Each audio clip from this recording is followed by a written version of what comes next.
Ming here. I just wanted to address a couple of things.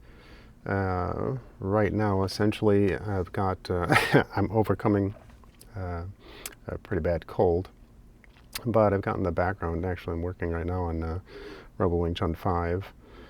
We shot a lot of material for that a while back, and I'm finally getting to it. Also creating another bundle for an energy bundle, which is going to have all of the Wing Chun type training, including the trapping, the bundle 1 through 4, and the knife work and so forth, will all be included in a massive bundle for people who, because there are some people who do like these bundles and would prefer to have them all of these videos at a discount in just one giant set that they can then use to train with at their leisure. And a couple of things I wanted to address also is how some people online, and the majority of the people that I deal with JKD, we have such wonderful people around the world. It's pretty fantastic. We attract a lot of out-of-the-box thinkers, people who do not like the status quo. And I think that's kind of just JKD in general, but we specifically have a lot of creatives among us, and especially the core JKD family, and which is appreciated and certainly valuable to no end. And there are some people out in the outside world who are technique hunters, so they don't understand the process for training, because you'll always get and this is to help you out in case you ever encounter people who are belligerently wishing to remain ignorant and espouse what they don't know based on what they've never tried. So a lot of them don't test their material in heavy sparring and so forth. I did all the heavy banging work decades to refine core JKD to what it is against large opponents, against heavier, faster, stronger people, and single and multiple opponents with and without weapons in a variety of environments.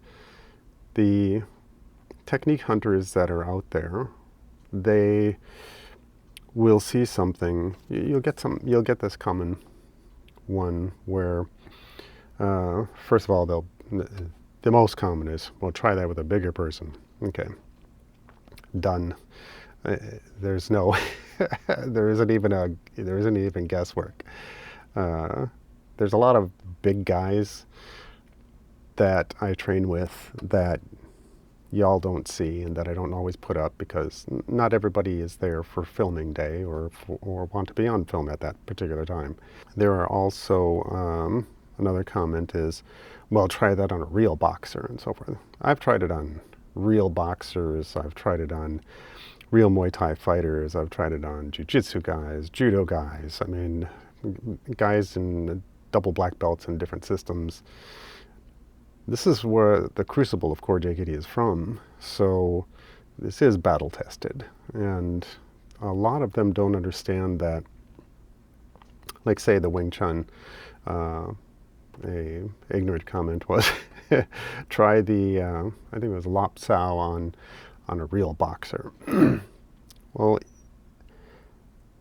the fact that it's been done already in professional boxing, they just don't call it Lop Sao.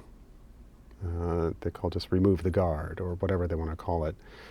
It's been done. It's something that is,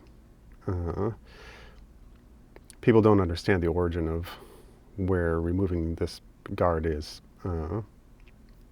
originated, or one possible place that it was originated. The Lop Sao itself is basically you're pulling down. And you're not static. When you remove cover, In the drills, we want to make sure that the timing, the ability to perceive the threat, move with the motion of it, have the body react in time to what's perceived visually and then what's perceived tactily. And the next phase after that is that you do the range awareness, range adaptation. Next to that is it's what we call the impulse training, so which is in our knife work a lot, which is we train to react to the smallest amount of movement that implies a threat action. And then we initiate movement to either leave or to suppress the threat or to eliminate the threat. So there is, upon action of a lop sao, let's say a fist is coming in and I do a lop sao on it to remove cover, I don't stay there. I don't stay within this range where we just trade punches back and forth. It's not like Muay Thai. Back in the day, that's what we used to do. We'd go back and forth and we just hammer at each other's legs, and it was an ego thing too. You got good leg conditioning, but that didn't work with threat to life environments where you really had to worry about whether or not you were going to die in an encounter. So that's what core JKD is about, is training for those eventualities and making sure that we survive, and or those who we are protecting. And so when we do this, a lop sao, however we happen to do it, it could be with trapping, it could be split entry, it could be whatever else. There's many different ways of using lop sao against a real boxer. But we don't stay there. So either if we're not leaving already, or we're not drawing our own weapon after that, we can lop sao, we can pull out a knife at the same time, we can pull out a rope or anything else. Or we can move in and trap and headbutt. And that's our bread and butter, is headbutt till consciousness is eliminated, or at least they're stunned enough to where they're no longer the threat that they were when they initiated the action. A lot of people don't see in some of the videos, because for time and because of, you don't want to make a video 20 minutes long, 30 minutes long, when people are just skimming through it just for the technique.